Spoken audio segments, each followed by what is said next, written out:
Thank you very much, Neeraj and uExcelerate team. It's my pleasure to be among a group of professionals here. Self-development is something that we all are very passionate about, and this is one of the things that we should be doing on a continual basis. If we get stuck up in somewhere, we don't grow. That's one thing, but at the same time, we go backwards also. So this topic of today's conversation is more about getting that self-awareness, which is something we'll get into more details to see, some examples of what self-awareness mean, and what does it mean to have self-awareness. What happens if we don't have self-awareness, and probably look at some of the ways in which we can improve our self-awareness also. So that's going to be the broad agenda that we have. So to start with, I would like to get some feedback from the participants. So a quick question to you, and the answer you could type it in the Q&A box. How committed are you to participate and learn from this session? So the answers, please put on your answers. It could be saying that I don't want to learn anything, or to say that very much learning, or medium. So let's call it low, medium, and high. Let's give 30 seconds. And Neeraj, if you can watch out what are the response that we are getting? Yeah, so most of the responses saying hi, the responses that have come in right now. Mm-hmm.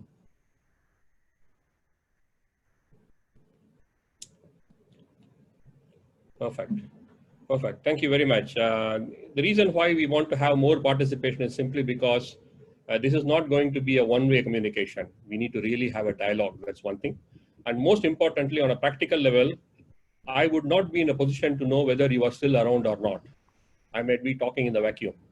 So in order to make sure that we are supporting each other, I would like to engage with each of you. You do like on the virtual medium, like a Q&A or a poll or some sort of things like that. I request you, all of you, to actively participate in it, to give us a feedback and take the sessions forward. So what we are going to do now is that we are going to look at self-awareness at this moment. So what we are going to do now is that ask ourselves a question saying that how are we feeling at this moment? So what I would like you to do is go to menti.com. You see the URL in the slide, and there is a code that is needed. So if you go to that menti.com, it will be asking you for a code. And if you can plug in 65933, that's the code number.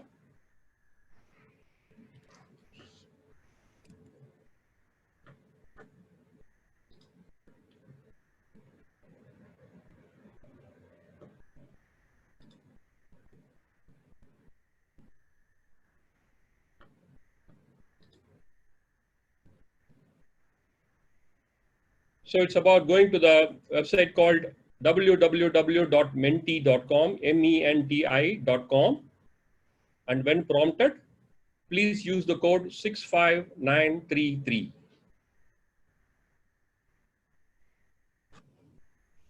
Excellent. I'm seeing some response coming in. Keen, excited, eager. Excited again. Excited is becoming as a bigger bubble now.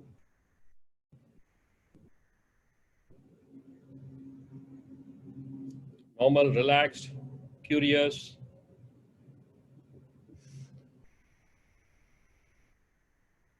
Happy to learn, fresh, learning mode, positive, inquisitive, beautiful, committed. I like that. There's a keen, patient, want to build confidence, apprehensive, motivated, beautiful.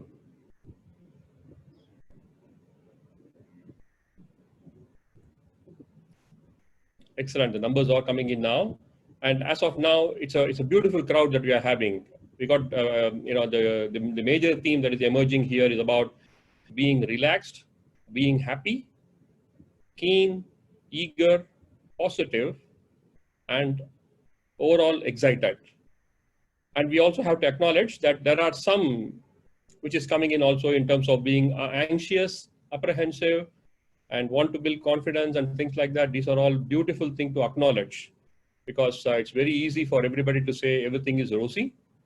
But the idea of the whole session is to help us to connect to ourselves and be in a position to identify how we are feeling and able to express it also in a responsible way. Vijay, you can share the screen in the word cloud for the participants to view. Okay, now how do I do that? I have to go and share the screen, right? Yes, you just have to show up that screen where you are getting the results. Share the results. I have to stop sharing this one, right? Stop sharing the, okay, I'll do that. You can and share screen again and go to this one, okay. All right. Okay, great. Is it visible now? Yes. Excellent, okay. Good, thank you very much for participating. So we'll get back to the presentation. Here.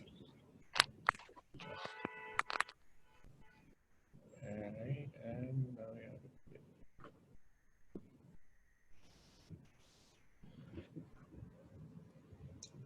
excellent. So thank you once again for participating in this one, and it's this both ways conversation is very important to help ourselves moving forward. So self-awareness, what is it all about? I'm going to start with a story. Please listen carefully to the story, and at the end of it, I would like you to type into the Q&A box on what is your takeaway from this. So it so happened, in a forest, there was a lion which was born, a lion cub that was born. Unfortunately for the lion, when the cub was born, its mother died. But what happened was, there was a sheep that was also pregnant at that time. So the mother sheep, it got very, it got a lot of feeling towards this young lion, and felt the motherly thing coming up, and it started, becoming its mother. So the cub started, doing whatever the sheep is doing. So it went and had milk from the mother sheep, and it was also trained to eat grass also. So along with the other small sheep that the mother sheep had, this lion also started, growing up in that same herd. So all the time, this lion never knew that it was a lion. It looked around and it sees sheep everywhere. So it's thought that it is a sheep also. And the other sheeps, they started making fun of this lion. They basically said, you are not in our color, you are in a different color. And it says that you have trouble in eating, you can't eat grass. It seems to be very reluctant to eat grass. And it would also say all the things that we are able to do, you're not able to do, so you are not good enough. So there's a lot of things that is happening here into the belief system of lion. And it started growing up saying that I am not good enough, and I am not as smart as the other sheep. So things went this way. And one day what happened, there was a big lion that came in for hunting. So it found this herd of sheep, and it started pouncing. When it was pouncing, it found that not only the sheep went out, start running, but also the lion cub was also start running for its life. So the lion became very intrigued about what is happening. So it left all the sheep and went behind this cub and caught hold of the cub. And the lion was asking the cub saying, why are you running? And what is happening? And the cub started saying, please don't kill me. Please don't eat me. I'm a poor sheep, that sort of a thing. So this lion got very furious about it, and it gave a big slap to this cub and say, you are not a sheep, you are a lion. And this lion was not believing it anyway. So what the big lion did was that it took the cub to a nearby pond. And in that pond, there was a clear, still water. So it made the lion it made the lion cub to look at its own reflection. And immediately it found that it is nowhere near the sheep, and it understood it belongs to a different family altogether. At that moment, it started giving a huge roar, and the whole jungle knew who was the boss. So this is the story. Now, I want all of you to give some response on the Q&A. When you hear the story, what are the few things that come to your mind? Sorry, it's the chat box, Vijayakumar. It's a chat box, please. Okay, please, all of you use chat box for giving your responses. Thank you. Okay.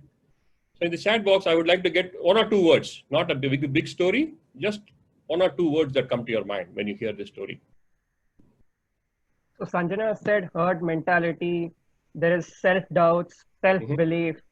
Someone else, Hemant says everyone is unique and different. Yeah. Sureka says imitation, and few other responses also coming in. Yeah, all very good ones. Yeah. Self-confidence, no self-realization, comparison, knowing your strengths, power of influence. Yeah, perfect. Discovering inner potential. Company matters a lot. Self-actualization, self-awareness, impact of surroundings, ignorance. Yeah. Yeah, excellent. All beautiful reflections.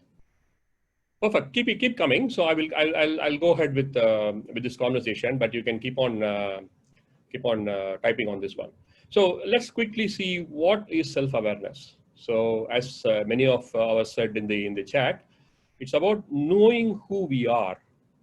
The lion was not knowing what he was, so he was basically looking at elsewhere and look for that identity. So self-awareness is all about gaining that thing about knowing who we are. The moment we know ourselves, then rest of the things become a lot more easier.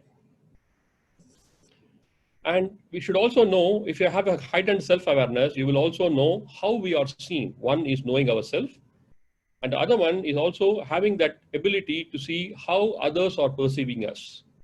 This is not to mean that we become self-conscious. It is more about getting a realistic thing in terms of how we come out and show up to people. Self-awareness is also about knowing what our strengths and weaknesses are. Those who are, in organizations, we basically know that the organizations typically do a SWOT analysis: strength, weakness, opportunities, and threats. And it's very important that we need to have our SWOT also. So this is self-awareness helps us to understand what are our strengths and what are our weaknesses. And more we get into this, we know that why are we doing the things that we are doing? So how did we get to the place where we are now?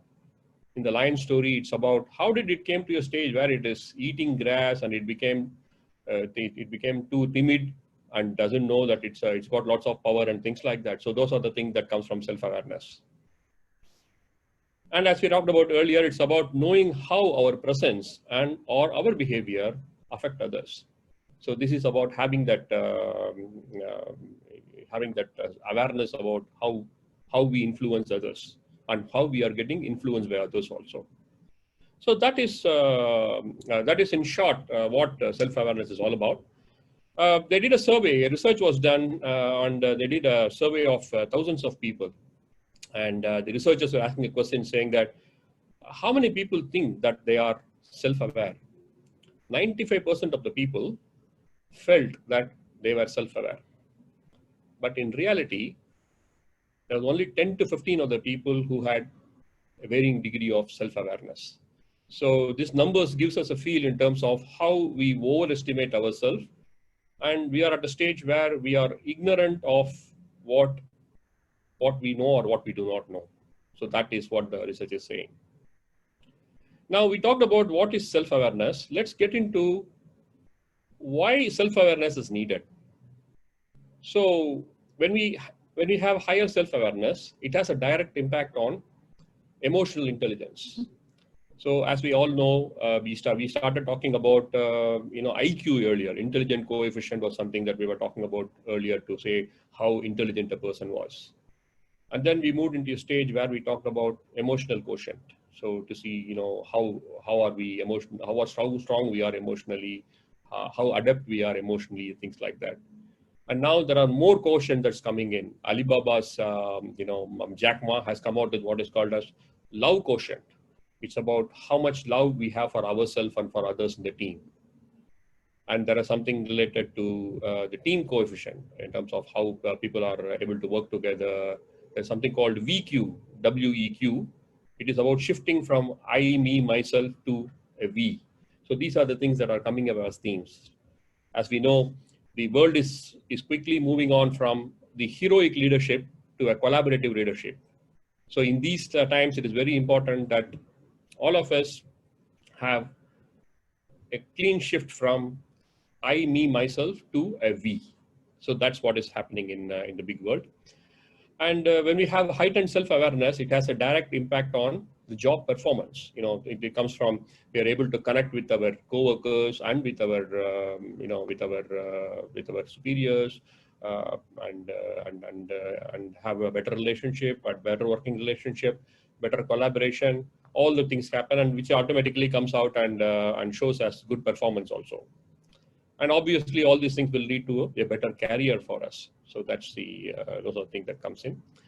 And if we are a leader managing a team, or a leader of leaders, for example, someone in the C level or a D level, then the effectiveness of leadership is very important, and that's also has a direct impact on self-awareness. Has got a direct impact on the effectiveness of leadership.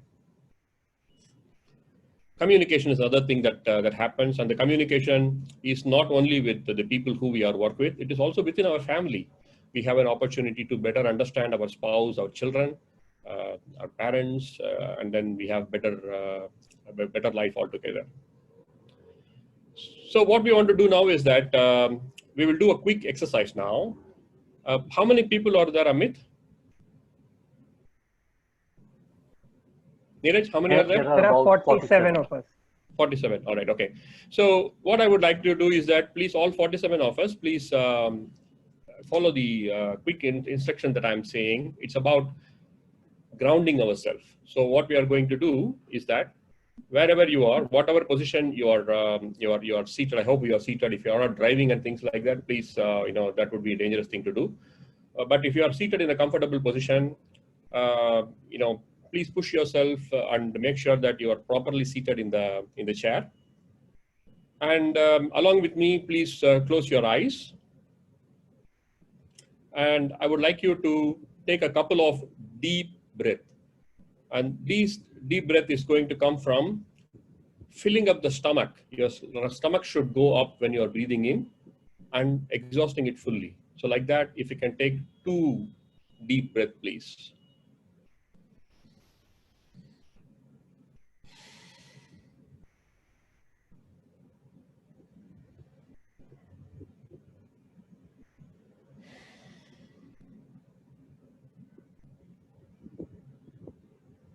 Okay, if you have done that, then please give yourself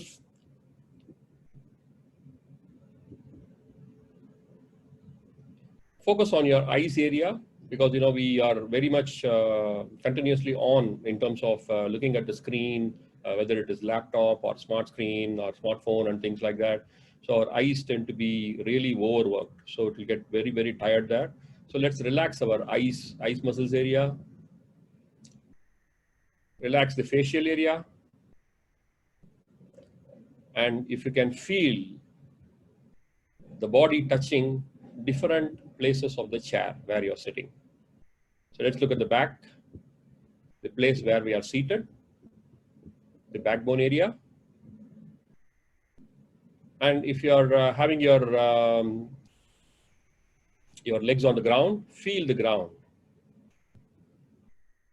Wiggle your toes and make sure that the feet feels very grounded there. Another deep breath.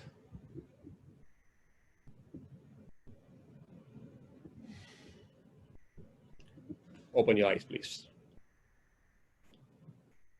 All right, so what we have done now is to really get into a state where we calm down ourselves. And then when we calm down ourselves, it gives us a lot of a lot of awareness for us and helps us to get grounded. And this we can do at any time. Suppose when you're going in for a meeting or something like that, you can use this quick 1-minute exercise to get yourself grounded, get that self-awareness, and bring all the things into a calm place. So let's go to menti.com again and use the code 65933. And this time it will be the same person, but help me understand what is coming to you as top feeling at this stage.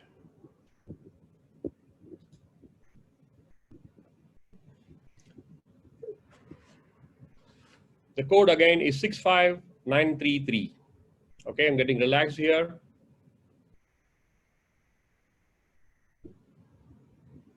Relieved.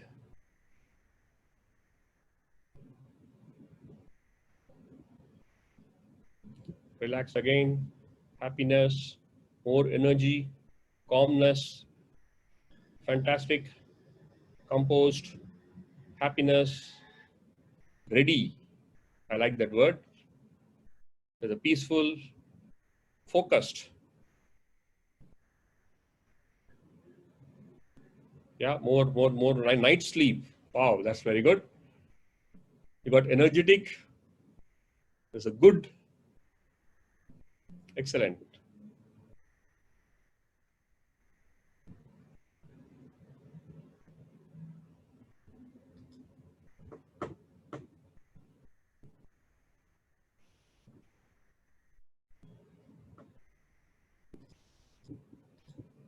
So you can see how the inputs are coming in. Relaxed is definitely on the top thing. Great, excellent, perfect. Thank you very much for participating in this one. It's so good, and just 1 minute that we spent, and you can see how the whole thing has changed from where we started to where it is now. Relaxed is something which is on top of it, and you see things like calm, focused, and all those stuff. So imagine what mind state it would put you in if you are going in for an interview, for example, or going in for a presentation, for a board presentation, or a discussion with an investor or something like that. So you have lots of things that can be properly handled or better handled when we are in a very relaxed state. So thank you for participating again. So we'll go back to the presentation now. Right, so I'm going to go to this one. All right. So this is time for a little reflection now. What's your takeaway from this exercise? Please type in the chat box, not the Q&A box. That's a mistake. Please in the chat box, please keep your thoughts coming in. And Neeraj, can you read a few of them before we go to the next one? Suvarlina says stepping new things. Manisha says stepping back. Sahera says focus on present. Sanjana says importance to be calm. Sureka again says very easy to calm ourselves. Sahera says mindful, relaxed mind. Mona says feeling grounded. Hemant says listen to inner self. Lakshmi says readiness for next time. Varun says calm and energetic. Kiran says interested. And a lot more responses coming in. Excellent. Thank you very much, Neeraj, and thank you everyone for participating. So that's basically the reflection. So now what we are going to do now is that we are going to look at some of the symptoms. We all have varying level of self-awareness. So I'll go through about a part of the bigger list of manifestation. So 5 or 6 manifestation will come up. So these are like symptoms. You would see this symptom coming in either within ourselves or with the people who we are working. And as you go through this, the initial thing, take a moment within yourself and see how much of it is resonating with you. The first one that we are going to look at, as you can see the thing what we have here, it's called, it's a microscope. So it's about micromanager. And, a micromanager is someone who doesn't want to let go of controls and wants to always, get to know the details of anything and everything that is happening. I've seen many people who did not learn how to stop micromanaging at the right time. So what happens is that they carry this whole behavior, and they would be on a very high level, but their interest would go at least about 4 or 5 levels down, and they will be operating in that level. So detail orientation is good, but when we go higher up in the organization and take up higher responsibility, there is a balance that is needed, not only for attention to details, but at the same time able to zoom out also. So it's about zooming in and zooming out when needed. So when we go and speak to the micromanager and the people who come to me, and when we have the conversation to try to understand what is happening, typically I get to hear certain things like that, saying that, I'm not micromanaging. Basically, I'm a perfectionist. So my quality the benchmark that I have is very high. So that's the reason why I micromanage, to make sure it is to my specification. So that is one of the response that we get. The other one is typically about this particular project that we are working on. It is so important that it can't go wrong, which means we have to make sure that everything is, I need to be personally present and make sure that everything is okay before I pass it on to the next person. And some other people would say that unless you go and nag people, they won't work. So they would basically put it as saying that people need a push, and this is the way that we can give a push. Unfortunately, when we are having a micromanager as our manager, or we ourselves start micromanaging, the team gets demoralized. The reason why they get demoralized simply because the leader is signaling, saying that I don't trust you. So that's one of the things which basically breaks the team. So we'll quickly go on to the second one. The second manifestation is about somebody saying nothing is my fault. So it basically says whatever happens, it's never my fault. And when you see this behavior, and it comes to it comes as a feedback for them, either from a 360-degree feedback, or or some other conversation, or even during the mid-year review or end of the year review. When somebody says that you are always saying that it's not your fault, you're playing football, that sort of a thing. Then basically, if you go and talk to them to explore a little more on what is happening, you get a thing about saying that they have a tendency to take credit for all successes. And when it comes to failure, it is always like this. I hope you're able to see me. Basically, the finger goes like this. Finger is never towards here. It's always like this. And when you ask a little more probing person to find out what's happening, it basically says, yeah, but that's not my fault because so-and-so happening, so-and-so did something, external circumstances, and that sort of a thing. So that will be the typical reply that you get. Unfortunately, what happens is that the person who might be doing this one may think that, I'm able to deflect, and, I'm able to make sure that the fault is not on my thing and monkey is put to somebody's shoulders. The others in the team and the peers, they would basically look at this person as being dismissive and as a person who avoids accountability. So imagine if this is something that is a perception of a person, how can this person progress? And even if they progress, what sort of a leader would they make? So we'll go to the next one. And this is about being defensive. So here are some of the folks here, wherein you give any feedback, they become very upset or very angry. This I have seen happening in very like a traditional government companies, for example, or some of them which are very not agile to change and stuck up in old times, that sort of a thing. So you have a clear hierarchy between the people. So this, you see a company culture or a corporate culture wherein they are not used to people giving a feedback. So when this comes in, they basically get upset about the whole thing, or say get very angry. And whenever feedback is coming in, even if it's coming from the boss, they basically see it as very harsh, unexpected, and unwarranted. And if a colleague is giving a criticism, constructive criticism, what they would do is that the negative emotions will spiral out of control. And when it goes out of control, then it comes out as hard words, for example, or rage, for instance, in some instance, for example, things like that. And if you look at what exactly makes this happen, this is a part of the growing up process. when we were all small children, depending on the type of upbringing that we have, sometimes children, they learn it in the early stages, saying that if they start crying, or if they become adamant, if they make make a scene in a supermarket, for example, and things like that, they have a way for getting things done. So children at that point of time, they don't care about what others are thinking about them, or even whether others are looking at what is happening, and they have no self-awareness when they are 3 years old, 4 years old, or sometimes even more also. But then what happens is that when we grow up, we sometimes carry the same behavior, and then what happens, if you want something to be done, then this person will go ahead and say that, start shouting, start making a scene, and do all sorts of things like that, and finally get the things that you want. But it might work one time, not always. So these are the things that happens. If you have a lack of awareness, it basically comes in as being defensive. The next one is about taking ourselves too seriously.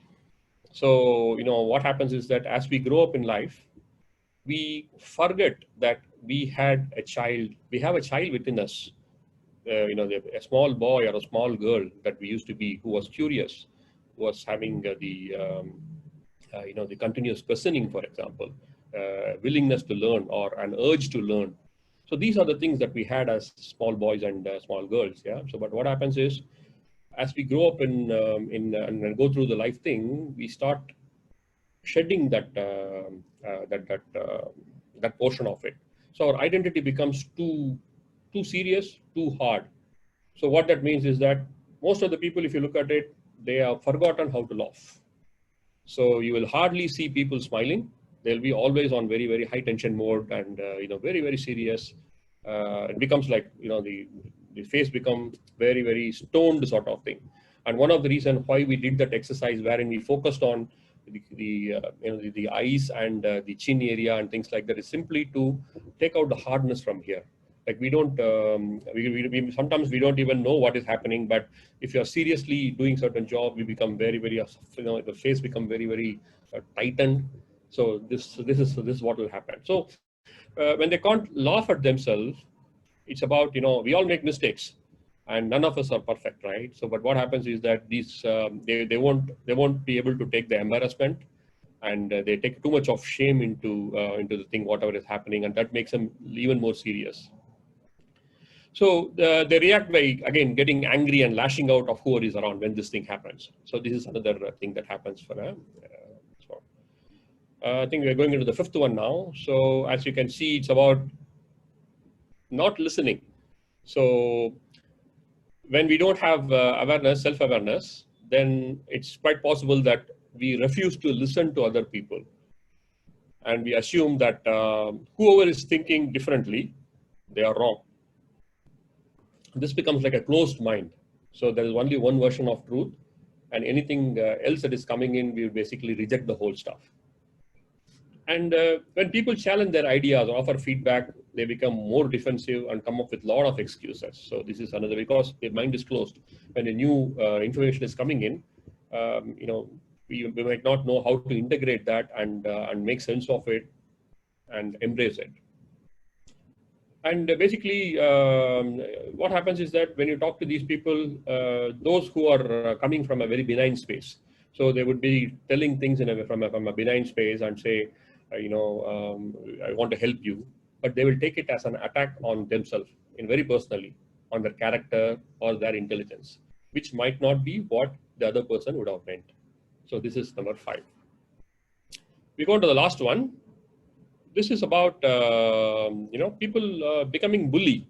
So you will see that they start freely hurting others, and sometimes they don't even realize that they are hurting others. There are some who hurt others and know that they are hurting, and there are some others who will do whatever they are doing and don't realize that they are hurting others.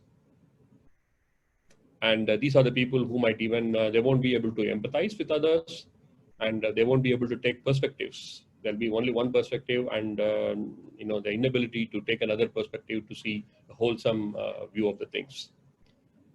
And when we have the bullying behavior, they don't really care about how others see them. So that's another thing. When you do it for the wrong reasons, it gets difficult. And then, they actively avoid issues that are deeply hurting them by hurting others. So what it means is that these people might be deeply hurt within themselves. So it could be coming up as anger or sadness. But the outlet that comes from these people would be saying that they don't realize that they have their anger is within them, but they get angry with others and see the whole world as a bad place. Yeah, Thank you, Vijay. Just a time check. We have another 30 minutes to go for the opening up for the Q&A section. Sure, okay. All right. So there is an inflated ego that goes with this one. So this is the number 6. So here is a time to reflect. This again, you can keep typing in the chat box now. We talked about 6 symptoms here. So what are 1 or 2 symptoms that you could personally relate either within yourself or with those people who are closer to you? You can keep typing that one. And most importantly, I would also like to get some information from you. So let's give some time. So maybe let's give about 30 seconds for people to type in on where they are relating of the 6 symptoms that we talked about. Which one is relatable?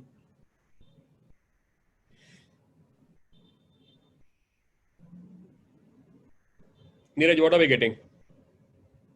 Yeah, Vijay. So few of the responses say micromanagement. In fact, most of them say micromanagement. Some of them are saying get defensive. Some people being bullied. But most of the responses are micromanagement. Perfect. Refusing to listen, getting defensive, bullying. Yeah. Thank you, Neeraj, and thank you again, everyone, for participating in this one. You're a wonderful, bunch of people to work with. So the second one, I would like to get some more inputs from you before getting into the solution mode. What comes to your mind as possible ways to improve self-awareness? Please type in your chat box and let it come. We are just collecting something here, and then I will give it to. Sanjana says, listen more. Deepti says, okay, a lot of responses coming in. Daily journaling, meditate, delegate, proper communication, to accept the situation, observation, trust. So one of them has said Johari window, open mind, meditating and chanting, pay attention to feelings, knowing ourselves, concentration. A lot of them saying listen, meditate, observe, concentrate, and listen again. Perfect. Thank you, and keep them coming. So we'll go to the next one. Somebody talked about Johari window. You're right, spot on there. One of the powerful tools that helps to get self-awareness is Johari window.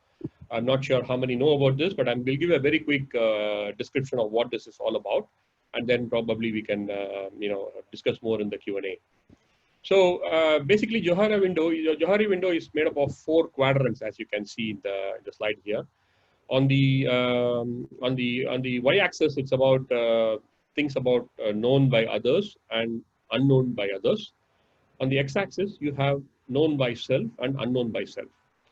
So if you look at quadrant 1, this is about the things or the attributes or the qualities that are known for ourselves and the others also know it.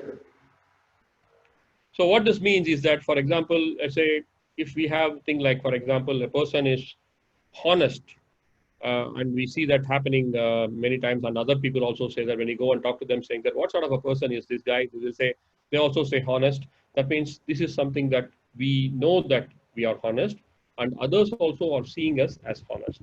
So that is coming under a quadrant called public self. So it's like, for want of a better word, it's like being in the lobby. So there is no restriction. Everybody knows what is there. So that is the quadrant 1. And when you go to the quadrant 2, this is about what is known to others, but unknown to this person. So everybody knows that this guy has got a problem in, let's say, anger management, for example. And this person says, I don't have one. So that becomes a blind spot.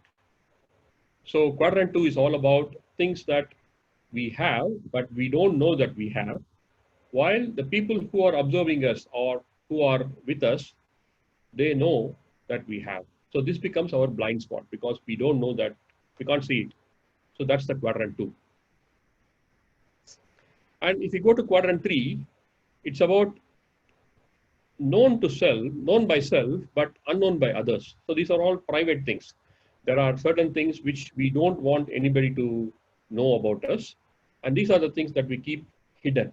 So this is called hidden self, or it's more like a private zone. Only you have access to this one. Nobody else has got access here. And there's an interesting quadrant 4, which is about unknown to others and unknown to the person also. The person doesn't know that they have, and others also do not know that they have or they don't have. So this becomes an unconscious self or the unknown zone. So broadly speaking, this is what the Johari window is all about. And as you can see, it is developed by 2 psychologists in 1955. But this has been used very, very successfully. And basically, the way it works is that there are some 56 adjectives that is given. So this 56 adjectives, the person would be marking themselves in terms of how they see themselves, and the others who are working with them, they would also mark them in a different in the 56 list. So wherever things are matching, you would see that falling under quadrant 1. And the rest of the things will go into 3, 4, 2, 3, and 4, depending on what happens there. But it gives an interesting outcome in terms of what is known to us, particularly what are our blind spots and things like that. So having done that, what do we do with that?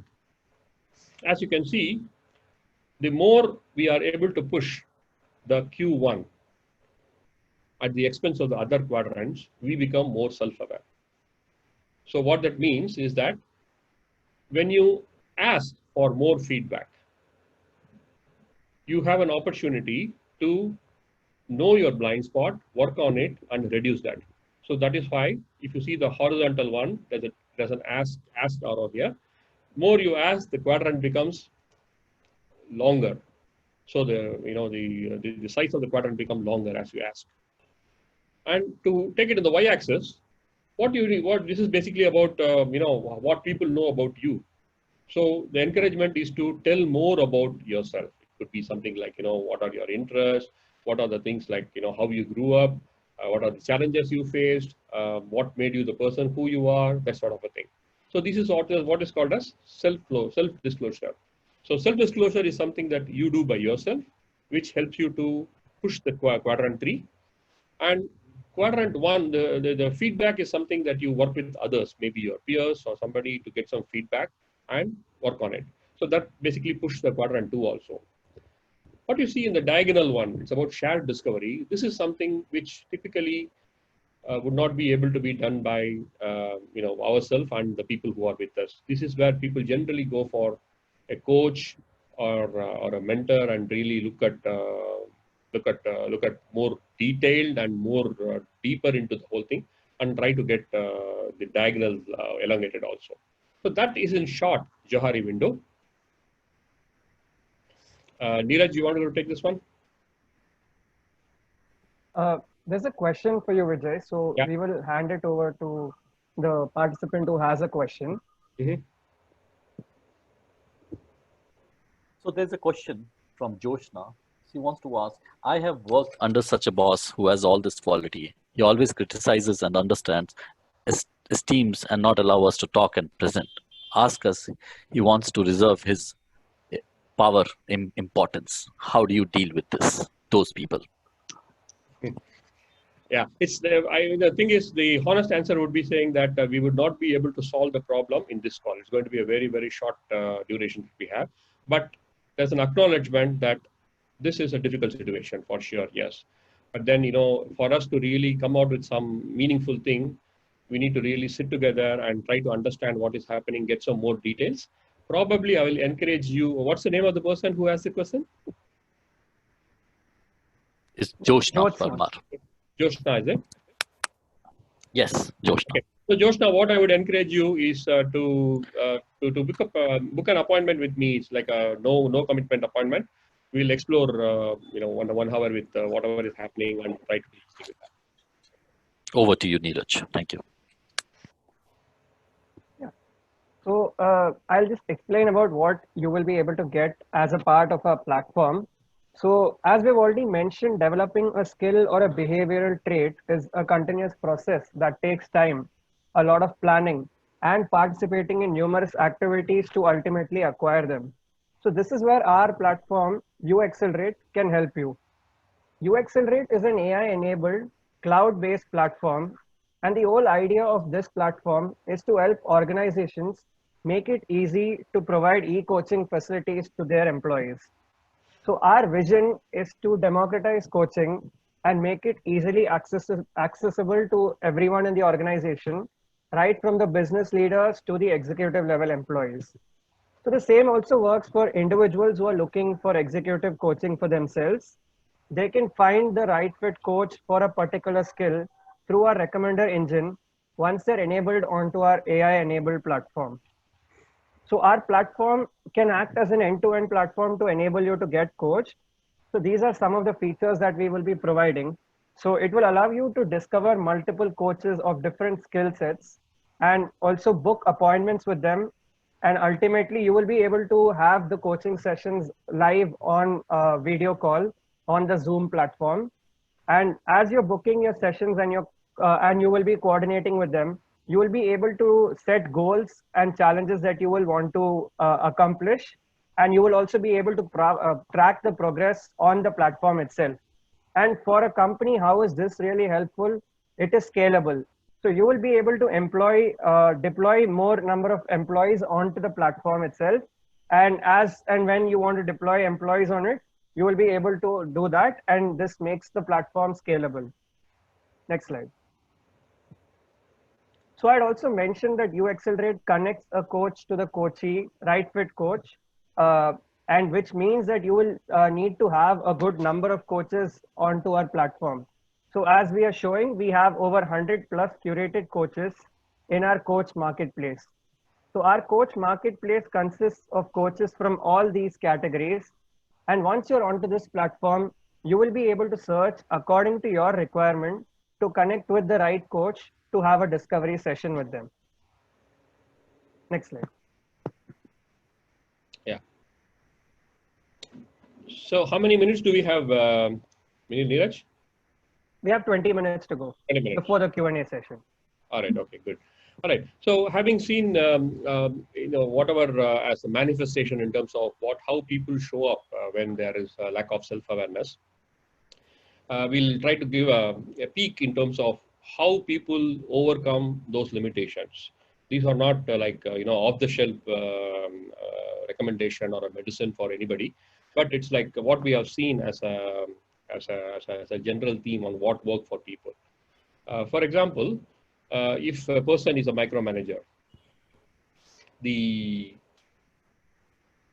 most of the things what you see as solution is no-brainer. Right? It's just that everybody knows what the solution is, but will have difficulty to implement it.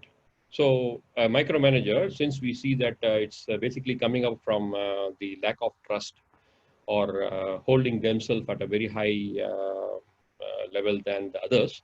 So the thing it works is that more about working on developing the trust with others. So it's for the leader to get that awareness and consciously put their work on getting the trust done. And basically the other thing what we talk about is on delegating more. It goes hand in hand. The more you're able to trust yourself, I think more importantly, instead of trusting others, the first step is to trust ourselves. When we trust ourselves and we also trust others, then there is a good possibility for us to delegate more. So the more we delegate, automatically the micromanagement would come down also. So that's one of the things that happens. Then we have the other set of other person who we talked about, wherein it's about the fault is not here, it's basically on this side. Yeah. So when a client comes like that, then the things that we would be really looking at is about not having a closed mind for sure.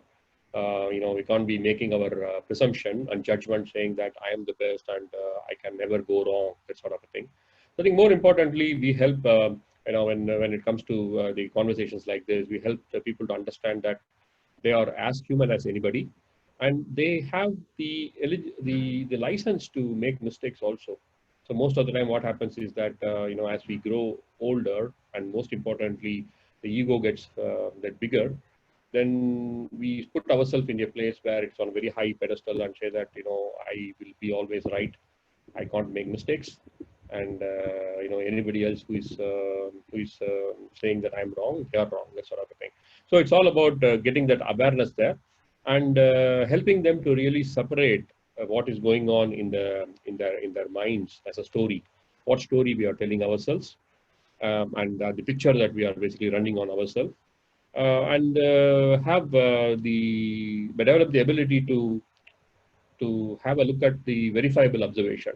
It doesn't mean that you take up all the observation and say that everybody comes and say that you are like this, you take that seriously. But if it is verifiable and the feedback is coming from a benign space, and also with a specificity wherein everybody will say, yeah, this happened, then we help the coachee to really open up their mind and look at that one. So that makes this person a slightly better person than what they are. It's a journey. It doesn't happen overnight, because these are the habits that we have, brought into ourselves over a period of time, and sort of started flexing that muscle more. So it became very strong. So it takes some time, but having said that, it's not that impossible. So it's all about working on a belief structure. So when we look at all the behaviors like this, and probably this is a good time for me to talk about how the coaching work. So when you look at coaching, and this is also a part of answer for you, Joshna, and the one that you talked about, right? So typically, the clients would come in and talk about the situation that they are having, and it could be about the boss is like this, the environment is like this guy is harassing this, that, or all sorts of things.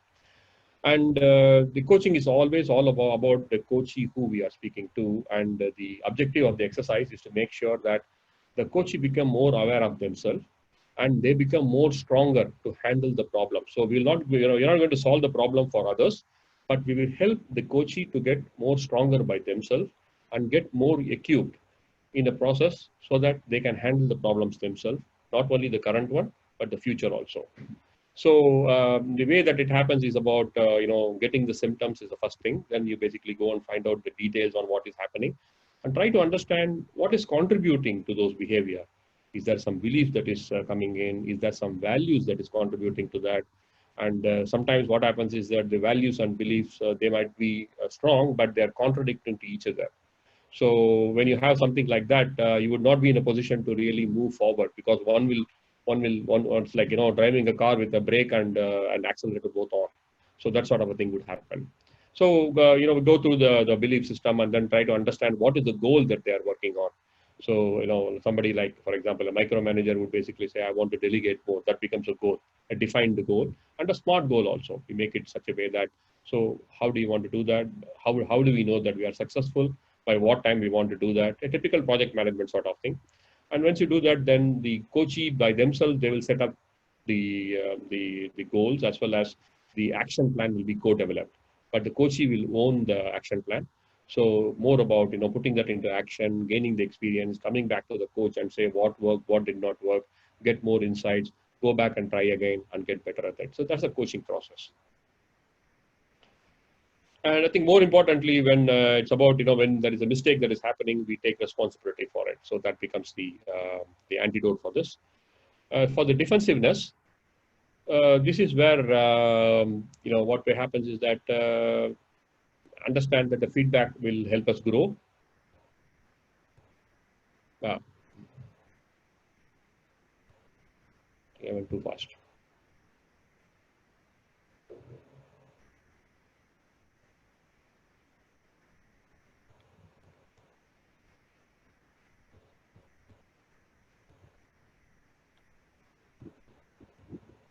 Okay, so if the understanding that the feedback is for our growth, and also giving us, I think understanding no one is perfect, and it's okay if somebody is saying something about us, we don't need to take it very personally. So there's a lot of help that goes in to get that mindset. The next one is about a person not able to laugh at themselves. So the antidote for this would be more about getting the courage. It's about a lot of basically it's about, taking off our ego and bringing back the humanity and being human also.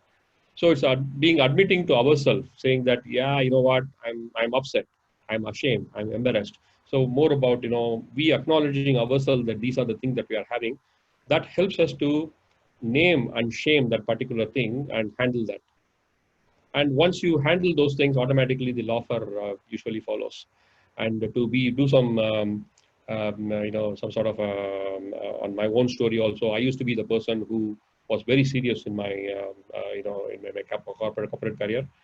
Then I forgot to laugh at one point of time, and it took a lot of time for me to go through the whole thing and start laughing again. It's so relieving, but it is possible. The other one is about refusing to listen to people and assume that everyone is wrong.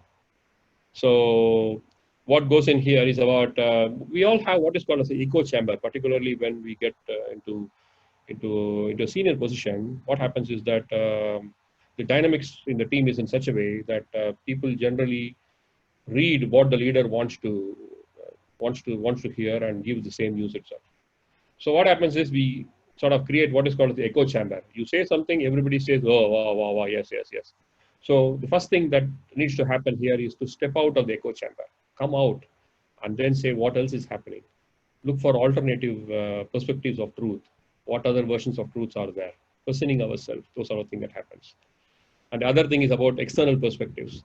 And this is the time wherein organizations hire external coaches, simply because the coaches are not part of the organization structure or the political system. So they'll give a lot of external perspectives, and automatically that helps them to get better at what they are. And it's about being open to new ideas. And the last one is about when people call us a bully, it's basically coming from lack of empathy. So there's a lot of things that needs to work on in the particular thing about developing more empathy, able to understand what the other person is going through and empathize with them. And the most important thing that happens is about listening. And this is a common thing that happens with everybody. Like, I think two major diseases that we have in the corporate world now is that one is lack of attention. We get distracted by mobiles, phone, emails, whatever, and things like that. So much that, in a meeting, at one point of time, I banned, any people bringing in mobile phones also. So that sort of a thing. And the other thing that happens is that we stop listening. Say that, yeah, I know what you're talking about, and start giving without even understanding. So these are the two things that would help in people to get more empathy. Neeraj?